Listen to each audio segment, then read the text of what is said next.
Good afternoon, greater Philadelphia area. This is Tool Time Real Estate Radio on WWDB 860 AM. I'm Tom Toole. Solo show today. Sarah's still on maternity leave, and we have got a boatload of content to cover here around the market balancing.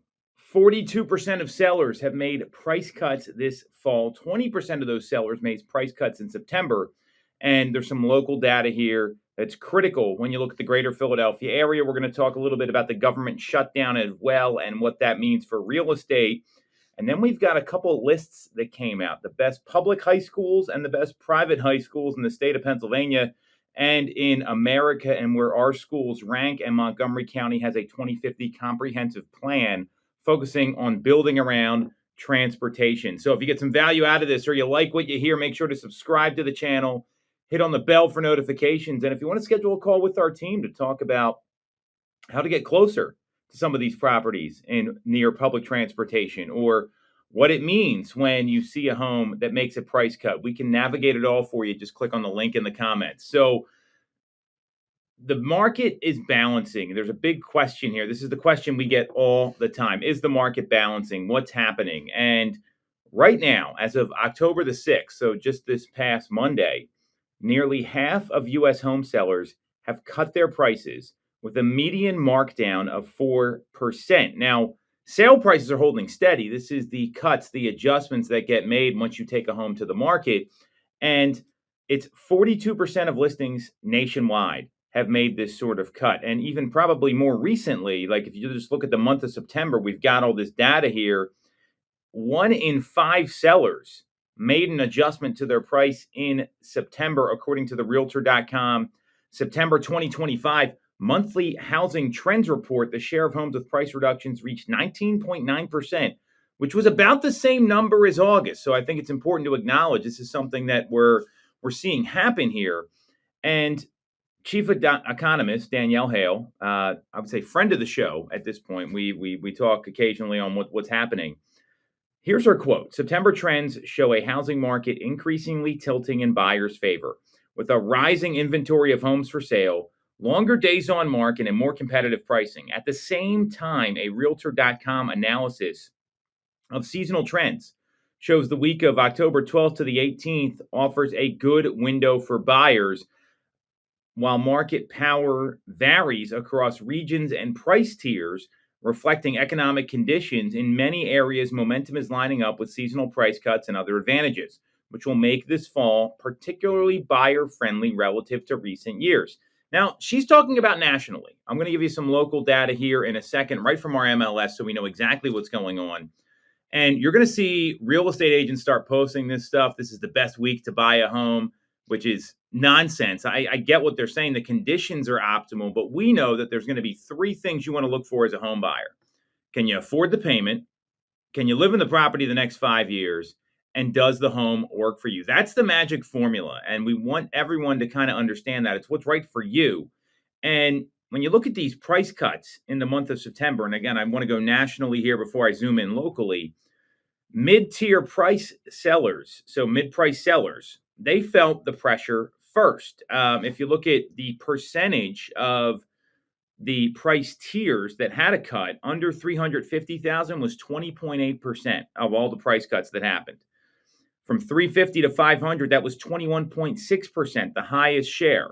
For some perspective here, the average sale price in our market hovers around 450,000. 500 to 750,000, 21.1%.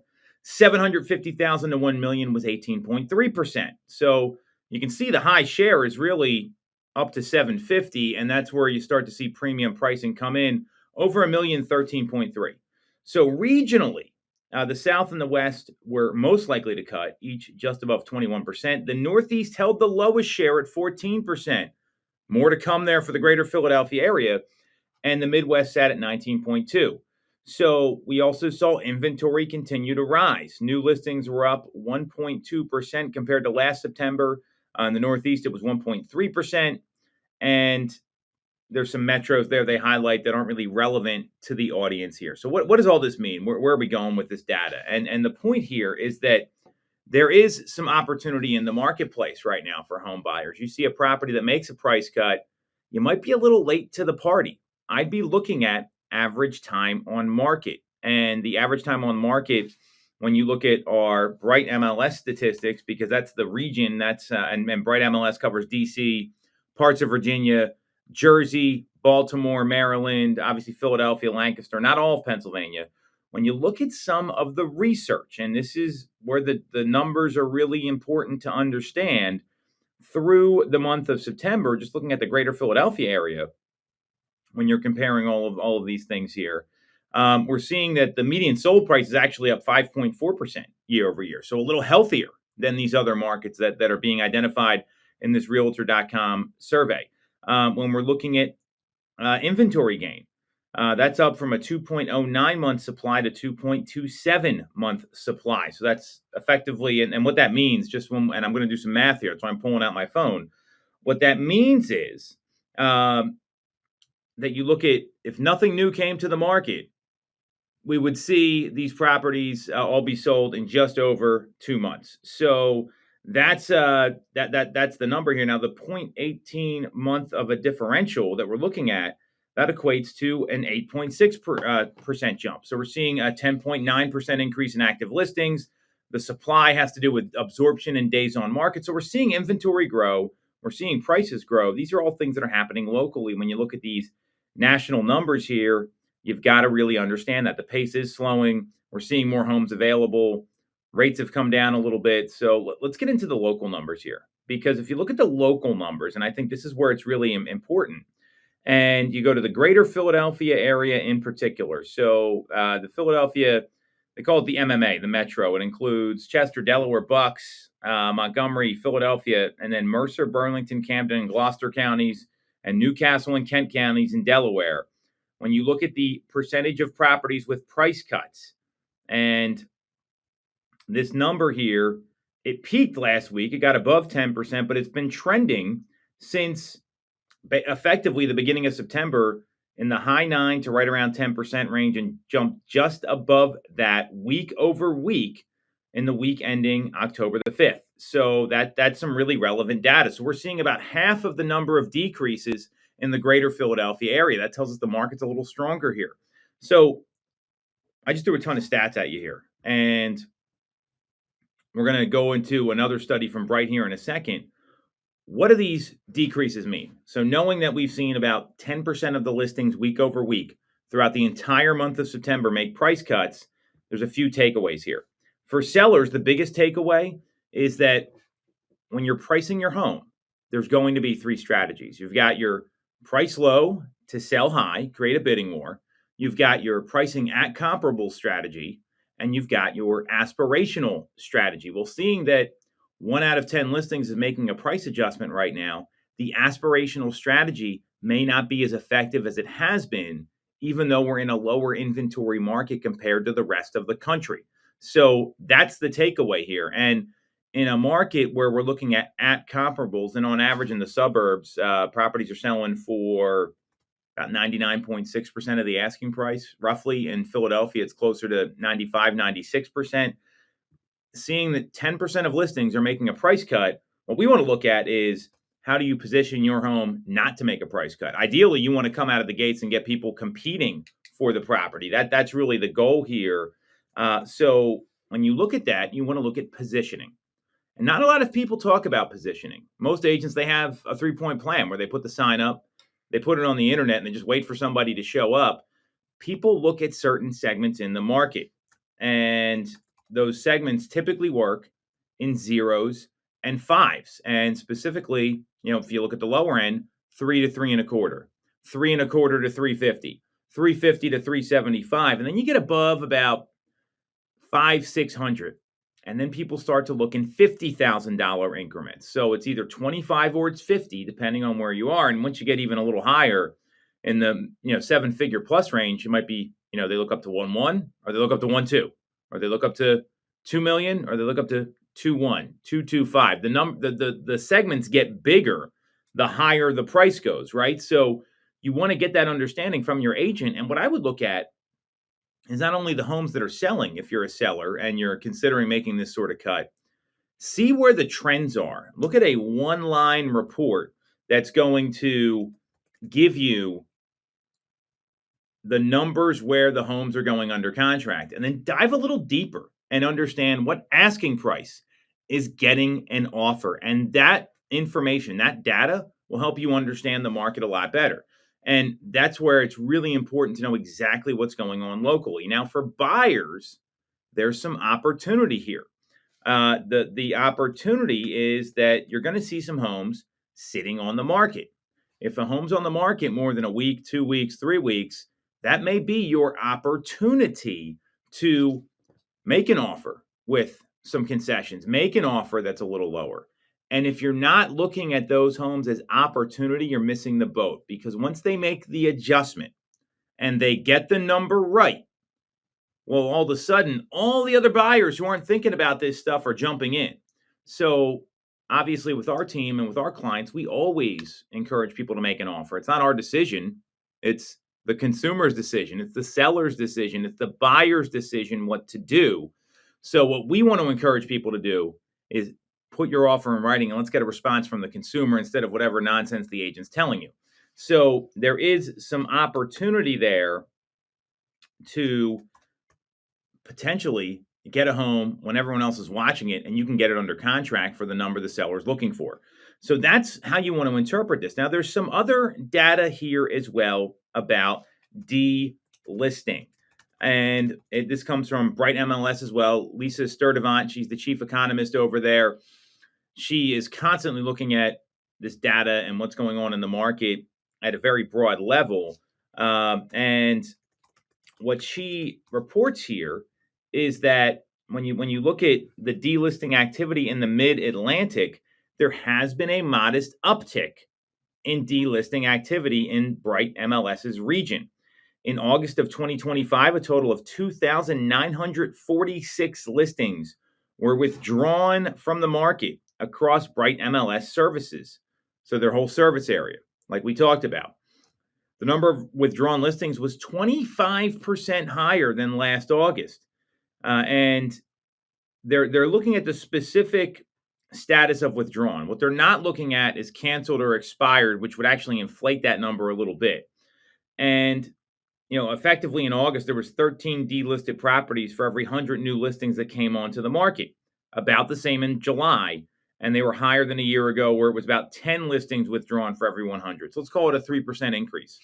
And the rate at which homes are taking off the market still much lower than 2019. And that's really the market you want to look at here, not what happened during the pandemic or after the pandemic, what happened before.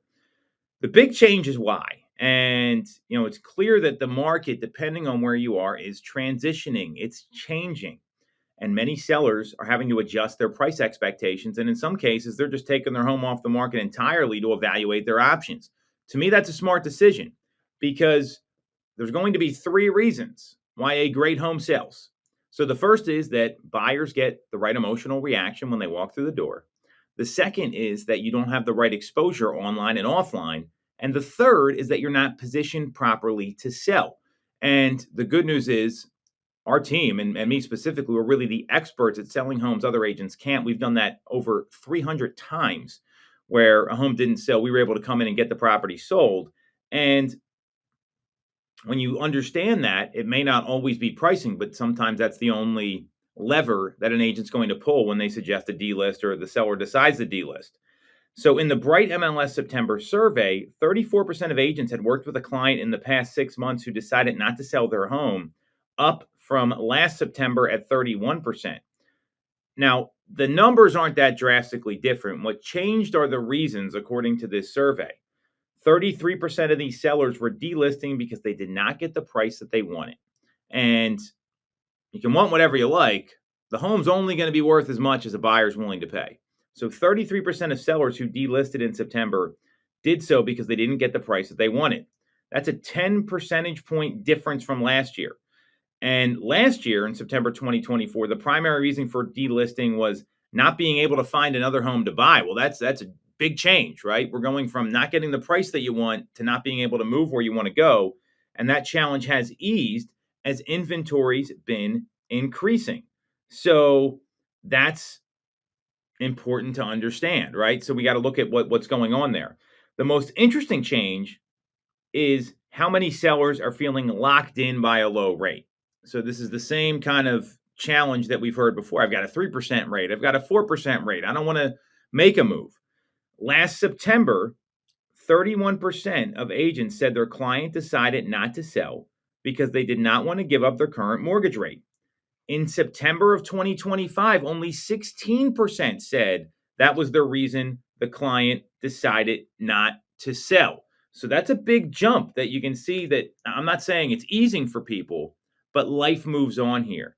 And when life starts to happen, there's a point where the home doesn't work for you anymore. And that's exactly why that number has dropped. And the lock in effect, apparently, according to these agents in the Bright MLS survey, is starting to ease. So that's number one. And that's very, very interesting there. And if you look at these percentage changes, let me give you just the numbers here. And this is the entire Bright MLS service area. 33% did not get the price that they wanted. 24% could not find another home to buy. 19% uncertain about the market. 16% did not want to give up current rate. And they had family or health issues or financial issues coming in at 15 and 12% respectively. So when you look at the change here, did not get the price they wanted, went from last year being the fourth most popular answer to number one in 2025. So that tells me that, one, you've got to get realistic with your pricing as a seller and look at that at comparable strategy. I would talk to your agent about how they came up with their number in the first place, because real estate agents do buy listings. It's very real. And that's a major change. Now you look at they have a heat map here they put together, which I find fascinating. So you've got Chester, Montgomery, Delaware, Philadelphia. And they have a light blue that's 6 to 9 delisting, a purple that's 10 to 14 per 100. So basically 6 to 9%, 10 to 14%, or 15 plus percent. Philadelphia is easily the hottest of the 4-county area that we're talking about, followed by Delaware County in that 10 to 14 range, then Chester and Montgomery County in the 6 to 9 range. And that's indicative of the market, because a lot of people are looking for single-family homes. They're looking for move-up properties, and you see more of those in Chester and Montgomery County than you do in Delaware County and Philadelphia. That's just the reality of it. So the question here is, you see this delisting picking up. And by the way, this happened a lot before the pandemic. I want to be very clear. I was selling real estate in 2008 when there was a ton of people delisting. So, the question is, what does it mean for buyers and sellers? So there is evidence here the housing market is transitioning. You only need to look at the number of sellers who have reset their price expectations. And sellers tend to be the last to realize the market's transitioning and the first to know that it's going up, right? So list prices in most markets are you probably want to be more tactical with your listing price. The aspirational pricing strategy could hurt you in the current climate. And you may be asking yourself, should I sell now or should I wait until after the first of the year? And if timing's not an issue, you may have a better chance of getting a better price right after January 1st because of what's going on in the market. The rate lock, which has been holding up listing activity, is becoming less of a challenge. As mortgage rates are coming down, I mean, today we're seeing, let me get the most recent rate quote from Mortgage News Daily. We're still seeing 6.38%. It's been hanging there for a while. We know there's people locking in below 6% based on what programs are available to them. So you see all that happening, and you understand what's driving this. If mortgage rates come down a little more homeowners are going to be open-minded to listing their homes and moving, because they can't hold on to whatever's going on in their life forever. And the decline in mortgage rates, it's a positive for sellers in another way, is it's brought some buyers back to the market and it's eased affordability. This is the reality. So the transitioning market means that sellers might need to rethink their pricing strategy. Remember, you've got price low to sell high. Not a big fan of that strategy in most cases. This is all going to be situational. Pricing at comparables is strategy number 2. And pricing strategy number 3 is the aspirational strategy, price it high and let's see what happens. And you might need to get real with your outlook for the market. Sellers may also need to be prepared to deal with home inspections again, to look at dealing with repairs or closing cost assistance. This stuff is very common. And that's what we see happening. And this isn't it's not a transitioning market. This is a normalizing market. This is what the market was like prior to those unicorn years of the pandemic. And seeing this happen, this has been the last shoe to drop. And we're still in a very seller friendly market when it comes to inventory in the greater Philadelphia area, knowing we're at a 2.33 month supply. So think about all these things. Look at your competition when you're pricing your home. See what other homes you're competing with. Where are the pending sales? That tells you where the market's going. And obviously, close is where the market has been. And if I'm a buyer, I'm doing the same thing. I'm looking at my options. I'm seeing what's sitting on the market, and I'm making strategic decisions. And that's all the more reason to have an expert sit down with you and talk to you about these strategies, because no one shares this stuff. Most agents want to get you in the car and look at homes, or they want to just rush the process instead of informing you about the strategies available. Now, before we break here, there's also a government shutdown, and it's important to realize what effect could happen in real estate with the government shutdown. So if you look at possible outcomes from the government shutdown, there's really going to be three. The first is that mortgage loan processing times may be slowed. That's going to be number one. And that has to do especially with FHA, VA, or USDA loans. Those are government-backed loans. So you might need to allow more time for closing. That's number one. Number two is flood insurance. Now, we don't have a lot of homes around here that need flood insurance, but there's enough. I've sold homes with flood insurance in Wayne, in Downingtown, in Tredyffrin Township, in Radnor. These places exist. There's even some in Philadelphia. And FEMA backs up flood insurance, right? FEMA's shut down. They're closed. So if you need flood insurance, you're going to have a problem with this government shutdown. And that's something you really need to be aware of there, because you might not be able to hit the closing date. There's an easy fix here, which is to sign an extension, move things out, give yourself some time. That's going to be number two. And the third could be when it comes to processing, insurance, obviously, especially when it comes to like flood insurance, like we talked about. And the third, it's not insurance, it's IRS income verification. Some people need IRS letters. They need the government to verify their income. So there may be a little bit of a delay in getting, verifications of employment if you're a federal employee. So those are the three things you want to be mindful of here with this government shutdown. Shouldn't be a big deal. Just be prepared for them and be aware of them if you fall under that umbrella. And if you don't know, you should be asking your real estate agent or talking to someone that knows what they're talking about. So that's where we are with real estate this week. The delisting impact, the price cuts, it's a sign of a normalizing market. Could be an opportunity for a lot of folks. And we've got strategies to help anyone there that's wondering what all this means for them. So we're going to take a quick break.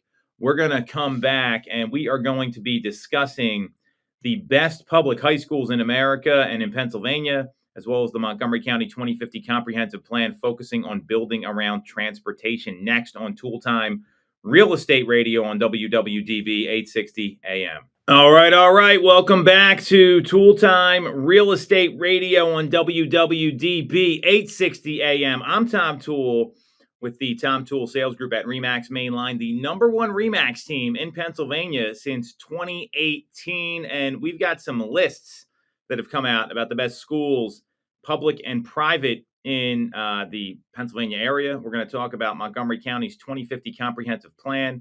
And we've got three incredible new listings coming to the market this week that you're going to want to know about. And we'll go over all the open houses that we have happening this weekend as well. So if you get some value out of this, or you like what you hear, make sure to subscribe to the channel, hit the bell for notifications. And if you want to schedule a call with our team about your real estate needs and how to navigate this market, you can do that with the link in the comments. So we've got the best public high schools in America and the best private high schools in America. And the greater Philadelphia area was well represented for sure. They ranked them by state, and they also ranked them in the country. So if you look at some of these rankings here, and it's pretty fascinating. The highest ranked public high school in the state, and this is from niche.com. So we have no opinions about schools. We got to be careful about fair housing. This is from niche.com. Niche.com is a great resource to look up what's important to you about your schools for your family. If that's something that you're thinking about, I highly recommend you go there. There's reviews, there's all kind of stuff. Number one public high school in the state was Julia R. Masterman Laboratory and Demonstration School in the city of Philadelphia, and that was pretty exciting for Masterman. That was number one. Coming in number two was Conestoga High School in Tredyffrin Easttown School District. They were ranked, just to give you some perspective, Masterman's ranked number 68 in the country. Conestoga's ranked number 84 in the country. Number three, Radnor Senior High School, and that was ranked number 125 in the country. Number four in the state was North Allegheny High School. Number five was Downingtown STEM Academy, another great school in Downingtown. That was ranked number 173 in the country. And then coming in after them, another high school in Philadelphia. This is awesome to see this. It's Central High School. They were number 6 in the state of Pennsylvania, number 327 in the country. And if you go on niche.com, I mean, they have Central High School has 1,509 reviews. I love reviews. We've got 1,300 of them. We need more at our company, right? And when you see these kind of reviews, these are real people talking about what goes on at the school. So if you're looking for a resource, this is a great resource to use. Number 343 in America is Lower Merion High School. And that's ranked number 7 in the state. And then you have New Hope Soulberry High School. That was ranked number 9 in the state, number 416 in the country. Unionville High School, 541 in the country, and number 12 in the state. And then you got Harriton Senior High and Great Valley High School at 14 and 15 in the state. And respectively, they were 574 and 611 in the country. So, I mean, what I see here, when you get, down further in the list, Downingtown East, Wissahickon Senior High, Garnet Valley, Springford, Strathaven, Ruston, we're very lucky to have a lot of great schools in our area. And that is a major takeaway from these are public schools. These aren't the private schools. I went to private school. I went to Devon Prep. And they can be expensive, might not be the curriculum that you want, might not be right for your kid. The point is, we are very fortunate to have some incredible schools in our area. So what does this mean for real estate? And, my big takeaway here is that schools are going to impact home values. This is not a shocker. And it's not so much how the school ranks, it's the demand for the school district. So, when you look at where you're moving to, you've got to think about, you're having kids, where am I going to send my kids to school? I was pretty naive about this, believe it or not, when we moved to the suburbs from Philadelphia, because we moved to Lower Merion Township. I figured, hey, they're all fine, right? No idea about the elementary schools or the middle schools or the high schools or anything like that. I just figured they'd all be fine, which is it might be the right attitude to have for some people. But when you have kids, some kids are going to get into the challenge classes. Some kids are going to get into the other classes that need some help. They call them special ed, extra help, whatever you call it. My family has both. And this is stuff that you really want to think about. And there's some schools that specialize in things that other schools don't. So it's not about the rankings. It's about what do you need as a consumer. And I think that's probably the most important takeaway here. It's great to say I live in a highly ranked school district. The demand for the school district is going to impact home values. There's no doubt about that. What I'm clear on is you got to figure out what's going to be right for your kids, whether they want to be in a larger environment, in a smaller environment, because there's plenty of small private environments that are available too. If you look at the best private high schools list in the country, Baldwin School, it's an all-girls school in Malvern, ranked 124 best private high school in America. Episcopal Academy in Newtown Square, 143. Germantown Friends, number 181. Agnes Irwin, 270. That's another all-girls school in Bryn Mawr. You got the Shipley School, which is co-ed in Bryn Mawr, 279. Haverford School, it's an all-boys school, that's 285. Friends Select in Philadelphia is 292. Friends Central in Wynwood, 303. The Westtown School in Westchester is 394. And this is an elite list. Now, these rankings are all kind of nonsense, if you ask me. I mean, I think you're going to get a great education at these places.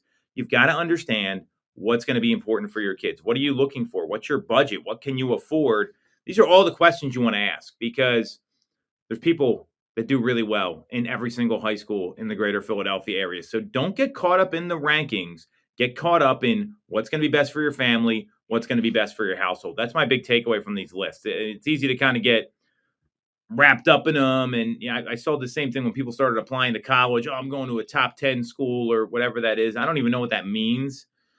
What you want to focus on is the right experience that's going to set your kids up for success. That's probably the biggest takeaway here for anybody looking at schools, and that's more parent advice than real estate advice. So now we also have this Montgomery County plan here, and I really want to dig into this because I find this to be fascinating. The Montgomery County 2050 strategic plan that's been announced. So if you look at this plan that Montgomery County has, that what they're talking about is they have this 2050 plan, and they want to prioritize development around transportation centers. Well, thank you, Captain Obvious. I mean, and they're talking about 2050.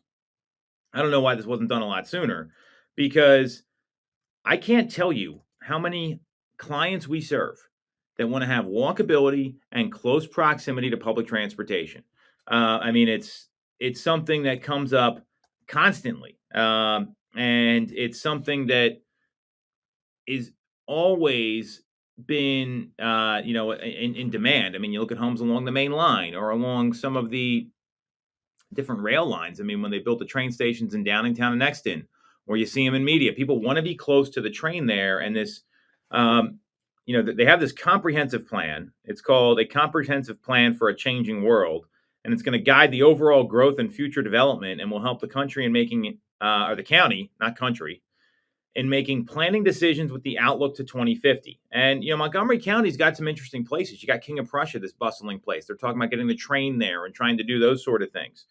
So they have a couple different public events scheduled for this. And they have a social media toolkit. They have all sorts of stuff happening. I think it's a good thing that they're looking at the 2050 plan, because, I mean, you always want to be looking forward, especially when you got a large county like Montgomery County. So you want to be, but you look at this here, and when you see this plan that they have, and they want to focus on residential development near mass transit, that's really the idea. Well, this is something that should have been done a long time ago, and I'd love to see some affordable housing be put into these places. So this was unveiled last Tuesday. It wasn't anything that's come out for, it's not like a old plan that's been sitting there. It's been in the works for 3 years. It's obviously going to be revised, with final adoption expected maybe the first half of next year, because they got to get everyone to sign off. And to give some perspective, the median price of a Montgomery County home is about $475,000, according to Bright MLS.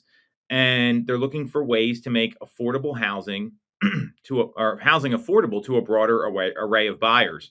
And County Commissioner Neil Mahica, he said it's impossible for people to buy their first home. There's a lack of supply in general.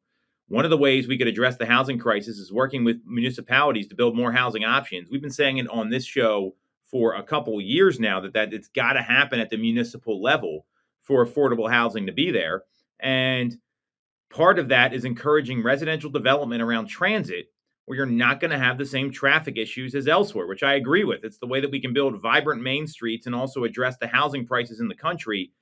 I don't know about the housing prices. The stuff around mass transit tends to go for a lot more, and there's more demand for it than homes not around mass transit. Now, not having cars and stuff is great. It's great in theory, but you look at some of the apartments that are being built in Ardmore, some of the condos that have been built there. I mean, that's a hub that's been developed pretty heavily. And it's also an Amtrak stop in Ardmore. I don't know that that's going to solve the pricing problem. Now, he did mention that individual municipalities control zoning policies, which is part of the problem. The plan can guide planning efforts. I mean, you're going to have to deal with some of these local elected officials, which is very difficult to do. And the draft proposes the creation of model ordinances that municipalities can use for missing middle housing, accessory dwelling units, adaptive reuse, and other strategies to promote affordability. So, in theory, this sounds great. I hope they can actually implement it. And that's always the question here. Can they implement this? And they're looking to do that through new development and preservation is the major theme. But they're two different sides of the coin, according to Scott France, the Planning Commission's executive director. You want to preserve all you can and grow where you can, and to do that so both benefit each other. Mahika pointed out to Montgomery County that communities like Conshohocken, Ambler, and Ardmore, where land near SEPTA's train stations is being used for new housing, he wants the county's plan to embolden municipalities to lean more into transit-oriented development. Now, that would require some zoning variances, condos, townhomes, attached properties that are going to be more affordable than single-family homes. And he did hit the nail on the head that the downtown development has made Ardmore an even more desirable place. I mean, we moved to Ardmore in 2011, and it does not look like the way it does now. Lower Merion also had, when they were trying to build one Ardmore place, like township meetings going until like 3 in the morning with people complaining about this because the local residents didn't want it. So that's something to think about. In Conshohocken, to give some perspective, SEPTA approved an agreement for a 300-unit apartment building on SEPTA-owned land adjacent to the regional rail station. So I like that. I think that can be helpful. And there's a 3.4-acre surface parking lot next to the Ambler train station that could bring up to 170 multifamily units to the site. So we need more of this stuff, right? I think this is good. People are going to be more apt to buy around there. They're going to buy something smaller for location. That's what folks always do. So I like this plan. And France did say in his interview that the county is looking into ways to diversify the mix of housing types.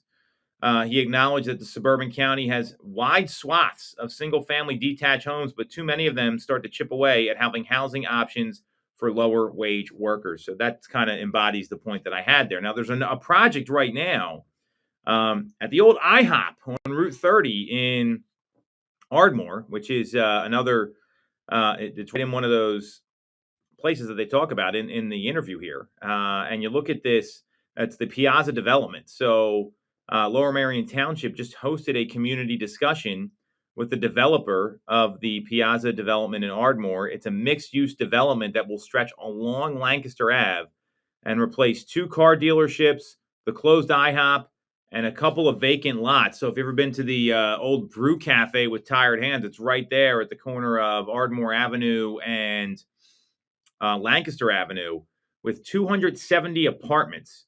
And that will be 30,000 square feet of retail space and 480 parking spots. I'm glad they're putting parking there because it's always a big complaint among local residents. This was originally approved 4 years ago in 2021, and it survived the shifting economic conditions, and it's part of a string of developments that has changed Ardmore in recent years. And having lived in Ardmore, that's absolutely right. It has changed dramatically. And the plan is to break ground late November, and it could take about 2 years. So they call it the 100 Lancaster mixed-use development being developed by the Radnor Property Group. And looking at this here, I mean, they have they have this whole slide deck. So the building height's going to be 65 feet tall. There's going to be bike parking, residential parking, 1 per unit. And it's going to go from Greenfield Avenue. So if you know where like the Dunkin' Donuts is, and it's across from the shopping centers there, all the way to Ardmore Avenue, backing up to West Athens. And then there's obviously some existing retail space along Ardmore and West Athens right now. I mean, this could look pretty incredible. This could be a big boom for Ardmore here. I really like what they're talking about, especially when you look at the view. I mean, it looks a lot different here than what you would expect. And there's going to be retail on the first floor. There's going to be parking. And then there's going to be a public pedestrian way that's going to allow people through there. And I mean, overall, I mean, again, this could be a huge win for, I think, the whole area. Because right now there's nothing there, right? There's literally nothing in that space. So more stuff like this is great. I'd like to see some condos, townhomes, that sort of stuff being built, similar to what they did in King of Prussia with what Toll Brothers did with the Brownstones over there and some of these other communities that we've obviously helped people buy and sell. So apparently the retail is going to be mixed between there's 3 food and beverage targets. There are 2 apparel targets. Then there's 3 specialty retail and 3 health and wellness and possibly a coffee shop. Their plan is to hire local. They're going to have a mural on the and they're going to work with the Lower Merion Historical Society on this. So this could be pretty exciting. It's going to take a while. I mean, they're supposed to break ground this year. Final completion, according to their plan, is April of 2028. So we'll see if this what happens here. But the fact that they're building things like this in shuttered areas where there's already demand, I think it's a really smart thing to do. And I think local municipalities should be more open to this kind of development. So with that in mind, we've got a couple, 3 in particular, incredible new listings hitting the market here this week. Let me break down each one of them for you. The first property and the first listing we're going to talk about is at 1211 Reed Alley in King of Prussia. This is coming to the market at $650,000. This is exactly the kind of development that we're talking about right now. It's right by King of Prussia Town Center, excuse me. And this property is it's a townhome deeded as a condo. It's in excellent shape. Let me walk you through some of the details here. Coming to the market at $650,000, which is it's right in line with a lot of the local sales there. It's a 3-bed, 2.5 bath townhome. It's only a few years old, and it's going to be coming to the market in King of Prussia. Showings are going to be available this weekend. You can schedule it by appointment, and you can do that by clicking on the link in the comments. It's 3 beds, 2.5 baths, 1,545 square feet. It's got a very open kitchen. Finished basement space, which is pretty incredible. And it's about another 500 square feet. So in total, it's about 1,995 square feet. It's got deeded parking, quartz counters, center island with seating, soft close cabinetry. This is a great looking property. It's in excellent shape. You can move right in there. And that'll be available this weekend for tours. 1211 Reed Alley in King of Prussia, $650,000 by appointment. Click on the link in the comments here, and we'll be able to get that scheduled for you.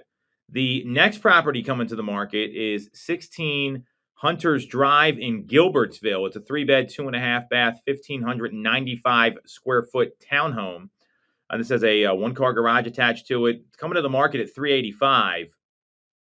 And this property here it's built in 2022. This is a great community.